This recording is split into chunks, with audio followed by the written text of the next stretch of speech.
Hello అండి, welcome back to my channel. అందరు ఎలా ఉన్నారండి? బాగున్నారా? మరొక షార్ట్ వీడియోతో అయితే మీ ముందుకు వచ్చేసానండి.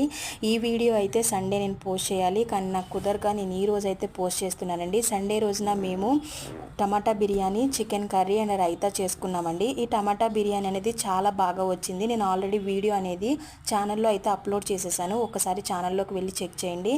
దీనికి కాంబినేషన్గా చికెన్ కర్రీ అనేది మా హస్బెండ్ అయితే కుక్ చేశారండి. మా హస్బెండ్ నాన్ వెజ్ చాలా బాగా కుక్ చేస్తారు, నాకన్నా బాగా కుక్ చేస్తారండి. నాకు ఒక్కొక్కసారి అది తింటున్నప్పుడు నాకు ఈ టేస్ట్ ఎందుకు రాదు అని అనిపిస్తుంది, అంత బాగా కుక్ చేస్తారు. అయితే ఈ చికెన్ కర్రీ చూడడానికి కలర్ఫుల్గా ఉంది, తినడానికి కూడా అంతే టేస్టీగా ఉందండి. చికెన్ కూడా చాలా సాఫ్ట్గా మంచిగా కుక్ అయిపోయింది. చర్చ్ నుంచి వచ్చిన తర్వాత మేము చికెన్ కర్రీ అనేది కుక్ చేసేసుకున్నాను. ముందు రైస్ అనేది కుక్ చేసేసామండి. మా పిల్లలు అయితే దీన్ని టేస్ట్ చేసి ఎట్లా ఉందో చెప్తారంట. మా చిన్న పాప అయితే నేను చెప్తాను అంటుంది. మనకి చికెన్ కర్రీతోనే కాదండి టమాటా బిర్యానీ అనేది, మనకి మటన్ కర్రీతో అయినా చాలా బాగుంటుంది. చికెన్ మటన్ కర్రీ లేకపోయినా మనకి రైతాతో కూడా సర్వ్ చేసేసుకున్న చాలా బాగుంటుంది. మా చిన్న పాప అయితే ఇప్పుడు దీన్ని తినేసేసి సూపర్ ఉందని చెప్తుంది. మా పెద్ద పాప కూడా అట్లాగే చెప్తుందండి. వీళ్ళిద్దరికి చెరొక లెగ్ పీసెస్ అనమాట. మా పెద్ద పాప అయితే మీకైతే ముద్ద పెట్టేస్తుంది. ఎవరికి లెగ్ పీస్ వాళ్ళకి కొట్టించేయాలండి. ఇంట్లో ఇద్దరు పిల్లలు ఉన్నారంట, లెగ్ పీసుల కోసం కొట్టుకుంటారు. మీ ఇంట్లో కూడా మీ పిల్లలు కూడా అలాగే కొట్టుకుంటారండి? కొట్టుకుంటే కామెంట్ బాక్స్లో కామెంట్ చేయండి. మా పిల్లలు కూడా అట్లాగే కొట్టుకుంటారండి. అందుకని ఎవరి లెగ్ పీస్ వాళ్ళది. ఇప్పుడు నా టర్న్ వచ్చింది, అందుకని నేను సర్వ్ చేసేసుకుని ఇప్పుడు ఇందులో చికెన్ కర్రీ వేసేసుకున్నాను. చికెన్ అయితే చాలా వేడిగా ఉంది.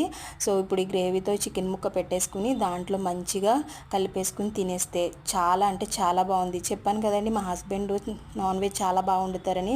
ఆయన అయితే చాలా బాగా కుక్ చేశారు, చాలా బాగుంది. మేము ఇట్లాగా తింటూనే ఉన్నాము. తింటూ మా బ్రదర్తో వీడియో కాల్ అయితే మాట్లాడుతున్నామండి. ఇంతలోకి మా బెల్ అయితే మోగింది. అయితే మా అన్నయ్య పిల్లల కోసం అని చెప్పి ఐస్ క్రీమ్స్ పెట్టాడు. వాళ్ళతో పాటు మాకు కూడా ఐస్ క్రీమ్స్ పెట్టాడండి. అప్పుడు చెప్తున్నాడు ఐస్ క్రీమ్స్ పెట్టానని. మా పిల్లలు అయితే చాలా ఆనందపడిపోయి థ్యాంక్ యూ మావయ్య అంటున్నారనమాట. సో ఈ విధంగా సర్ప్రైజ్ అయితే మాకు సండే ఇలాగ వచ్చిందనమాట. మా పిల్లలు అయితే చాలా ఎంజాయ్ చేసేసారు.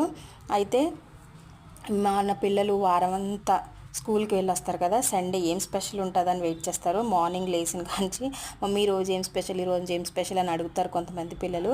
అలాగా అడిగే పిల్లలే వాళ్ళందరికీ, అడగని పిల్లలకు కూడా మనం ఇలా వండి పెడితే వాళ్ళు చాలా హ్యాపీగా ఫీల్ అవుతారండి. కొంతమంది పిల్లలు ఎక్స్ప్రెస్ చేసుకుంటారు, కొంతమంది పిల్లలు ఎక్స్ప్రెస్ చేసుకోరు.